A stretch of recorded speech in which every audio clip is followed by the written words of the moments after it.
Tout le monde me dit que ce n'était qu'un chien. J'ai le syndrome du nid vide, mon chat me manque. Ces phrases, ce sont des phrases de mes clients qui m'ont appelé après le décès de leurs animaux. Je suis Sophie Borne-Meunier, experte en communication animale, et dans cette vidéo, je vais vous parler du deuil des animaux.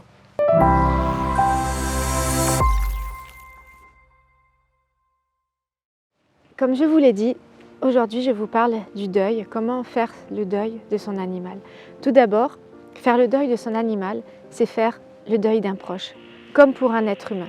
Nos animaux, surtout avec la période du Covid, ont été 24 heures sur 24 avec nous pendant les périodes de confinement. Ils connaissent absolument tout de nous et ce sont aussi des soutiens moraux. Ils nous aident quand nous sommes tristes, par exemple. Ils viennent nous voir, ils nous font des câlins pour nous réconforter. Ce sont aussi une grande aide quand nous sommes malades. Par exemple, on a la grippe. Ils viennent avec nous dans le lit pour nous donner de leur amour. Si nous avons des douleurs physiques, c'est pareil. Un chat va venir instinctivement se poser sur la zone où on a mal. Un chien fera différemment, mais ça reste que ce sont de véritables soutiens. Donc oui, perdre un animal, comme je l'ai dit tout à l'heure, c'est difficile. Ça peut paraître pour certaines personnes aberrant parce que ce n'est qu'un chien, c'est qu'un chat. Et pourtant, ce sont des animaux qui font partie intégrante de nos vies.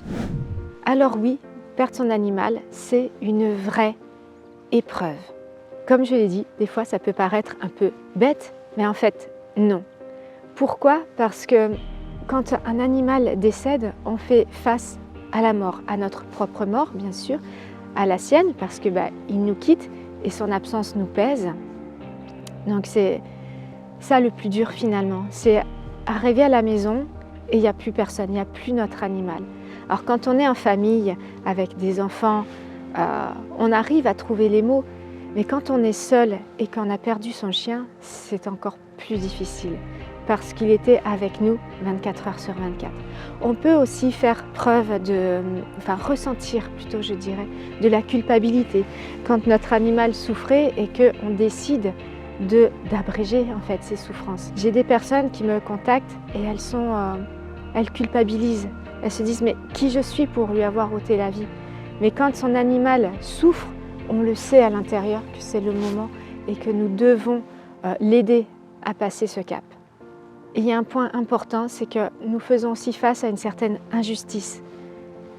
L'animal est un être pur, un être doux, gentil, qui nous aide, qui nous a donné tout son amour. Et quand il part de manière prématurée, ou pas, et souvent quand l'animal a 1 an, 2 ans, et qu'il s'en va parce qu'il a été malade ou qu'il a eu un accident, il y a cette forme d'injustice aussi à l'intérieur de nous qui nous révolte. Pourquoi il est parti si vite?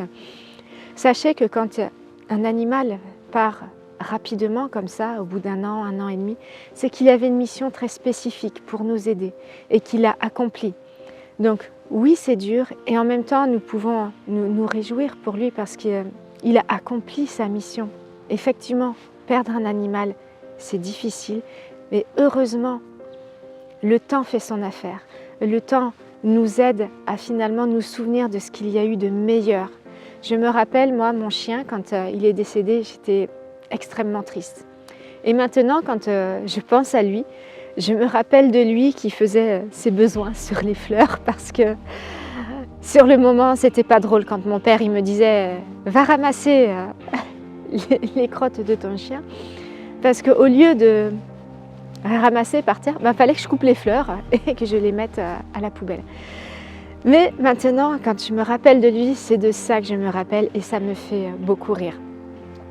J'ai interviewé il y a peu de temps une chienne qui s'appelle Elfie, qui elle a fait face au deuil de son maître. Et dans cette interview, elle a dit quelque chose qui m'a interpellée. Au quotidien, elle veut représenter au mieux son maître. Et si nous faisions pareil pour nos animaux? Moi, mon chien, c'était la joie de vivre. J'ai envie de l'honorer en me disant « je vais mettre plus de joie de vivre dans ma vie ». Un chat peut avoir un côté très sage et se dire « ok, il était très sage, j'ai envie d'incarner cette sagesse ». Et c'est en ça que le message d'Elfie m'a beaucoup touchée, m'a interpellée. C'est que il ne tient qu'à nous de mettre en avant toutes ces valeurs, toutes ces caractéristiques de nos animaux, les intégrer à nous, à nos vies et finalement donner le meilleur dans nos vies. Donc voilà ce que j'avais à dire pour le deuil des animaux. Je comprends tout à fait la douleur des gens parce que je suis passée par là plus d'une fois. Et en même temps, il y a quelque chose de sacré dans leur vie avec nous. Ils sont venus nous aider, nous accompagner. Et c'est en ça que nous devons les honorer chaque jour. Donc j'espère que cette vidéo vous aura plu. Si c'est le cas, je vous invite à la liker, à la partager si vous avez des amis qui sont en souffrance. Si jamais ils veulent m'appeler, je serai à leur écoute.